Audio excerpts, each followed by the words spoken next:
Chapter 31, Potion. Dunn Smith stared at Klein with his gray eyes for a full minute without a word. Klein did not cower under the pressure of the silence and his gaze. He continued locking his eyes with Dunn. You must understand that once you consume the potion, there will be no room for regret. Finally, Dunn spoke again in a deep, emotionless voice. Klein grinned and said, I know, but I respect the voice in me. First, Sleepless does not meet my requirements.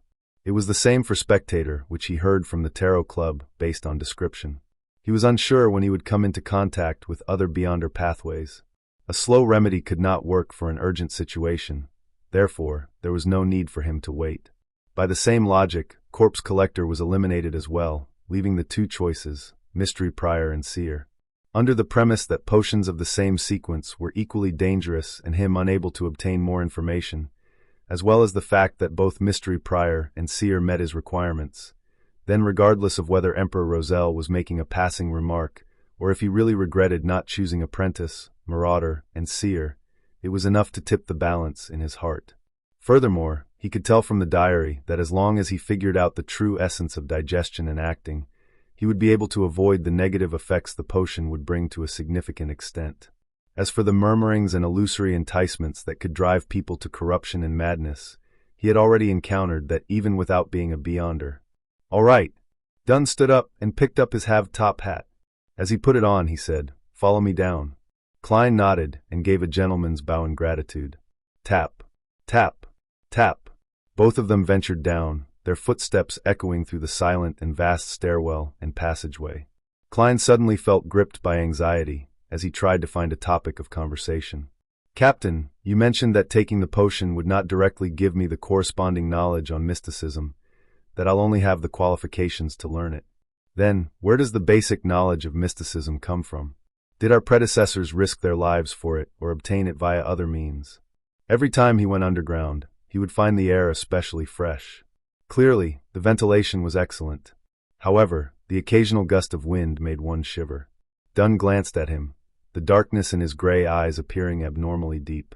He answered calmly, One of them is, as you said, experimentation, summarization, and enhancement. Second, being bestowed by the gods. Third, the dangerous murmurs that others can't hear do not only growl and roar senselessly. At times, they will describe some matters regarding mysticism. But according to what I know, people who truly listen to the murmurs on a long-term basis have gone mad without exception, or they would fall to corruption and become monsters. Of course, we must thank them.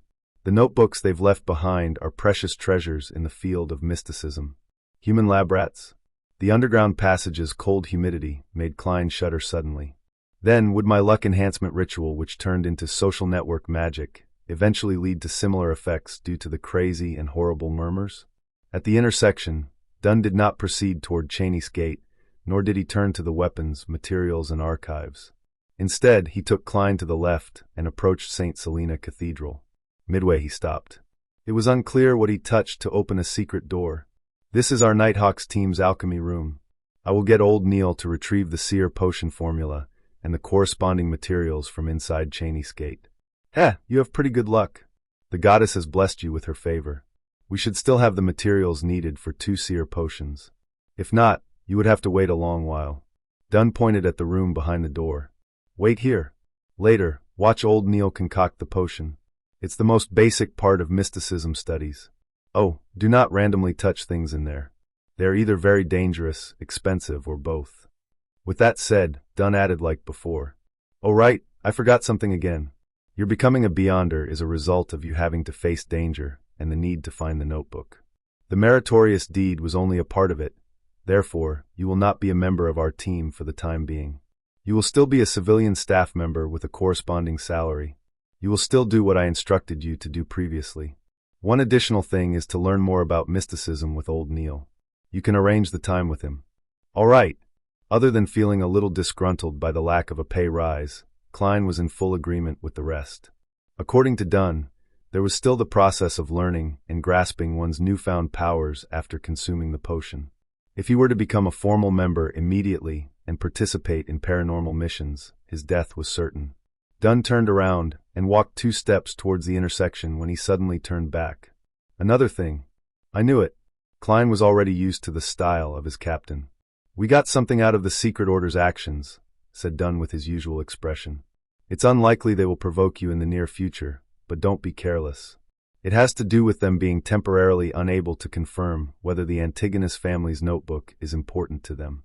From what we discovered, they have preserved some of the ancient customs, and we can confirm that they are related to the Solomon Empire and the corrupted nobles of that period." "Got it. Thanks, Captain," said Klein as he exhaled.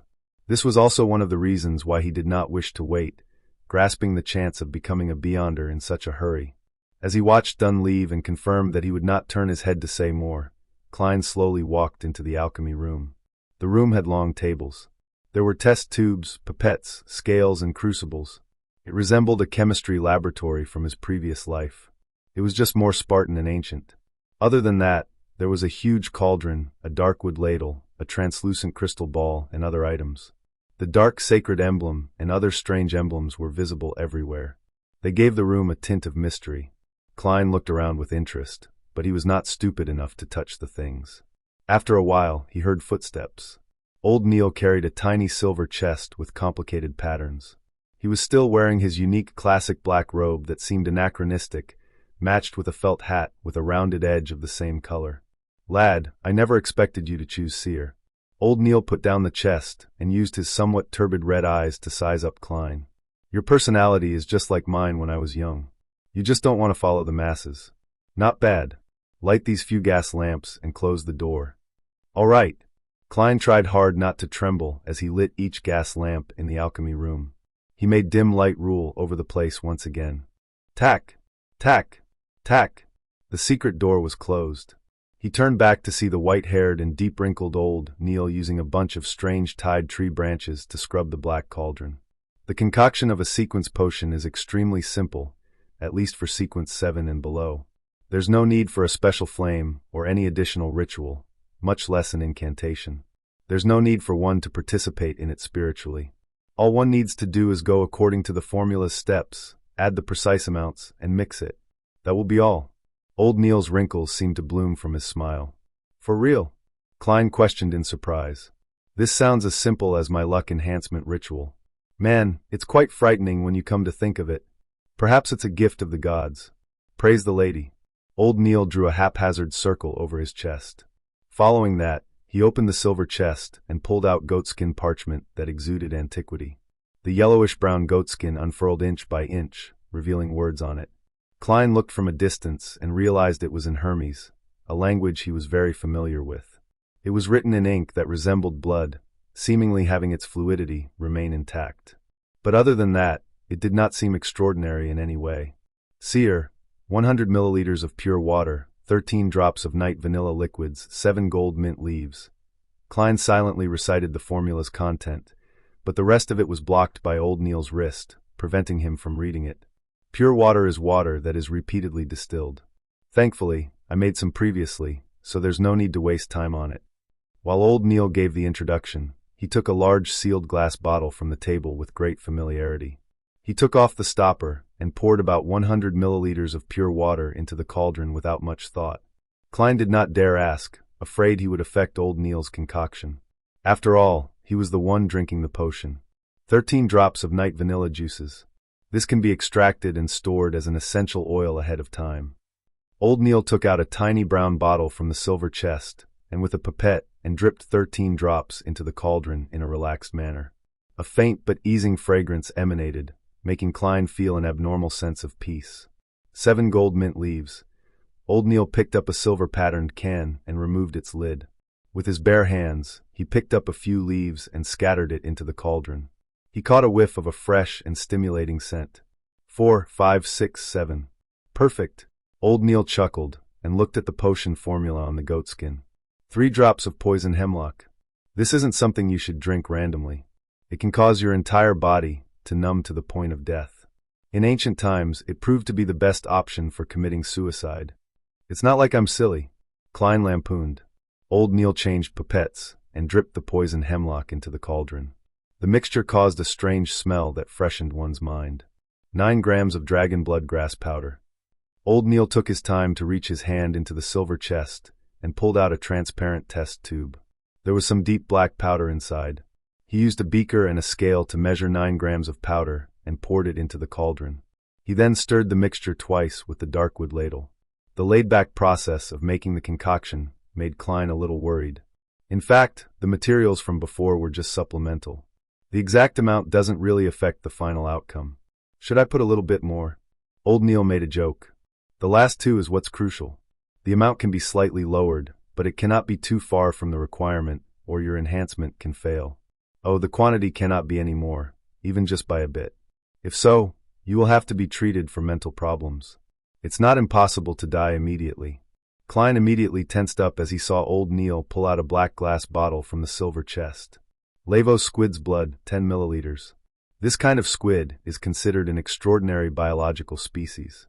It is clearly mutated. It is covered in mystery. Its blood will rapidly break down under sunlight and lose its unique qualities. It has to be stored in opaque material. Old Neil's tone no longer sounded relaxed. He quickly and carefully retrieved 10 milliliters of blood with a test tube. The blood was blue like the sky. From time to time, it produced illusory bubbles as though it was connected to the spiritual world.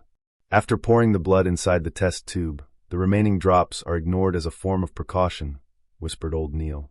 The moment the blue blood entered the cauldron and made contact with the liquid from before, it produced bubbling sounds. The surrounding light was dyed with a light blue tinge, making Klein feel a strange sense of distance but also familiarity. It felt like the feeling of being in a mother's womb. It elevated a human's soul. The final item. Star crystal. 50 grams. Old Neil's voice sounded in Klein's ears, jolting him awake as he looked at the table. In the old gentleman's hand was a piece of extremely pure crystal. Furthermore, the crystal appeared gelatinous, as though it was jelly from Earth. It lacked hardness. Under the blue light's illumination, it reflected bits of light as it seemed to contain a resplendent void of stars within. This is excellent material for the creation of divination crystals, just a little less in consideration of any mistakes. As Old Neil measured, he used a tiny patterned silver blade to extract the crystal. Pure water, night vanilla, gold mint leaves, poison hemlock juice, dragon blood grass, Lavos squid blood, and star crystal make up a seer. At that moment, Klein could not help but recall the formula. With everything done, Old Neil poured in a few blocks of star crystal into the cauldron. Sizzle! Illusory fog instantly spewed forth, turning the alchemy room into a blur. Klein seemed to see a vast array of stars amid the fog, and felt like he was being observed by an invisible existence. A few seconds later, the fog dissipated. Old Neil used the darkwood ladle and scooped out some sticky dark blue liquid. It had strange characteristics, gooey and inseparable. Not one bit was left in the black cauldron. The dark blue liquid was poured into an opaque cup before Old Neil pointed at it. "It's done, your seer potion."